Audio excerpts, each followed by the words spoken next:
গতকাল রাজধানীর ঢাকায় স্থানীয় নেতার আধিপত্যকে কেন্দ্র করে বিএনপির লোগো পরিহিত টি শার্ট পরেই প্রকাশ্যে চাঁদা আদায়ের অভিযোগ ওঠে। বিএনপির লোগো আঁকা টি শার্ট পরে প্রকাশ্যে মহাসড়ক থেকে মোটা অঙ্কের চাঁদা আদায়ের একটি অভিযোগ মোটা অঙ্কের চাঁদার টাকা আদায়ের অভিযোগের একটি ভিডিও সামাজিক যোগাযোগ মাধ্যমে ছড়িয়ে পড়েছে। ভুক্তভোগী ড্রাইভার জানায়, হঠাৎ করেই প্রকাশ্যে সংঘবদ্ধভাবে আলাদাভাবে গাড়ি থামিয়ে চাওয়া হয় মোটা অঙ্কের চাঁদার টাকা। এক পর্যায়ে তিনি টাকা নাই বলতেই শুরু হয় বাকবিতণ্ডা, হুমকি দেওয়া হয় প্রাণনাশের এবং গাড়ি ভাঙচুরের।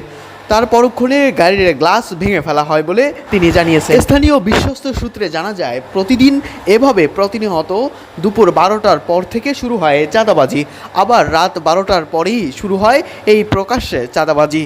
ভিডিও ক্যামেরা কোনোভাবেই অ্যালাউ নয় তাদের কাছে। তবে ভিডিওটি অন্য গাড়ি থেকে ধারণ করলে দ্রুতই সামাজিক যোগাযোগ মাধ্যমে ছড়িয়ে পড়ে।